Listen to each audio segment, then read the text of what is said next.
अभी कुछ दिनों पहले हमारे प्रधानमंत्री जी ने एक बयान ये दिया था कि हिंदुस्तान की सीमा में कोई नहीं घुसा है। तो लेह लद्दाख में रहने वाला एक किसान जिसका नाम यंगदू सोनम है, उसने एक वीडियो मैसेज के ज़रिए प्रधानमंत्री के बयान का खंडन किया और उसने अपनी टूटी फूटी ज़ुबान के अंदर जो अल्फाज उसने अदा किए वो अल्फाज उसके दिल से निकल कर के आए थे और एक उसकी आह को और उसके दर्द को, दिल के दर्द को जो है वो बयान कर रहे थे। उसके उन अल्फाज को मैंने शायरी के अंदाज में ढालने की कोशिश की है जो मैं आपके सामने अभी रखूँगा, लेकिन इससे पहले मैं कुछ कहूँ वो वीडियो मैं आपको दिखा देना चाहता हूँ ताकि आपको एहसास हो सके कि हाँ यकीनन ये उसके दिल की आवाज़ है। यंगदू सोनम लेह लद्दाख से बोल रहा हूँ सर। और भारत सरकार मोदी जी ये बोल रहा है कि लद्दाख में चाइना वाले घुसे नहीं आ रहा है, घुसे आ रहा है सर, और हमारे गांव तक भी जल्दी पहुंच जाएगा अगर आप लोग ठोस कदम नहीं उठाएंगे। ऐसा मत कीजिए सर। कभी कभी हमें लग रहा है कि इंडिया गवर्नमेंट को लद्दाख की कोई जरूरत नहीं है। लद्दाख में कुछ भी उगता तो है नहीं, इसे जाने दो, मत जाने दीजिए सर। यहाँ उगता है, बहुत कुछ उगता है सर। ये देखिए लंबे लंबे पेड़ जिसे हम सफेदा कहते हैं, और शोलो भी उगते हैं सर। ये पहाड़ों में लद्दाख को अपने हाथ से मत जाने दीजिए। We love India, we are Indian. इससे बेहतर तो हमें दीजिए, बंदूक दीजिए, 2 नाली वाला भी चलेगा सर। 2 को मारेंगे, खुद मार जाएंगे, लेकिन चाइनीज को अपने गांव में नहीं देखेंगे सर। ऐसा मत कीजिए। तो आपने देखा कि किस तरह उसने अपने दिल की आवाज़ को अपनी टूटी फूटी ज़ुबान में रखने की कोशिश की है। बहरहाल उसने जो कुछ वीडियो के अंदर कहा मैंने उसको शायरी के अंदाज में ढालने की कोशिश की है, जो इस तरह है कि दिल से जो आह निकलती है असर रखती है। दिल से जो आह निकलती है असर रखती है, ये ज़माने को हिलाने का हुनर रखती है। वाह, जवाब नहीं है साहब। दिल से जो आह निकलती है असर रखती है, ये ज़माने को हिलाने का हुनर रखती है। टूटी फूटी है ज़ुबां मेरी मगर ये सुन ले।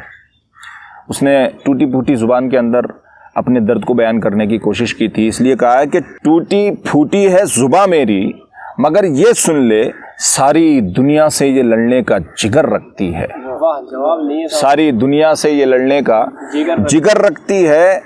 और यंगदू सोनम ने एक बात ये भी कही कि आपको शायद इंडियन गवर्नमेंट को शायद लेह लद्दाख की ज़रूरत नहीं है और उन्हें ये लगता है कि ये सिर्फ ज़मीन है और इसकी कोई अहमियत नहीं है।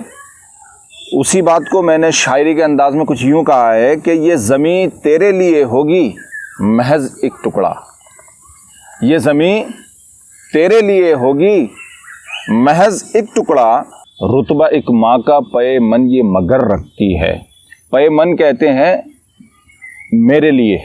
मेरी कोशिश ये रहती है कि मैं बहुत आसान अल्फाज अपनी शायरी में इस्तेमाल करूं, लेकिन कुछ जगह वज़न को दुरुस्त करने के लिए ये अल्फाज इस्तेमाल करने पड़ जाते हैं। तो पे मन का मतलब है मेरे लिए। ठीक। तो ये ज़मीन तेरे लिए होगी महज एक टुकड़ा, रुतबा एक माँ का पे मन ये मगर रखती है, गर है बंजर ये ज़मीन तेरे लिए तो होगी। गर है बंजर ये ज़मीन, यंगदू सोनम ने ये बात कही कि इंडियन गवर्नमेंट को लगता है कि यहाँ कुछ नहीं उगता, ये ज़मीन बिल्कुल बंजर है ये ज़मीन। तो उस पर मैंने कहा है कि गर है बंजर ये ज़मीन तेरे लिए तो होगी, मेरी खातिर तो ये सीने में समर रखती है। समर कहते हैं फल, फ्रूट्स और नेमतें। गर है बंजर ये ज़मीन तेरे लिए तो होगी, मेरी खातिर तो ये सीने में समर रखती है, मौत के बाद भी आंचल में छुपा लेती है। मौत के बाद भी आंचल में छुपा लेती है, अपनी ये कम से कम इतनी तो कदर रखती है। वाह, जवाब नहीं है साहब।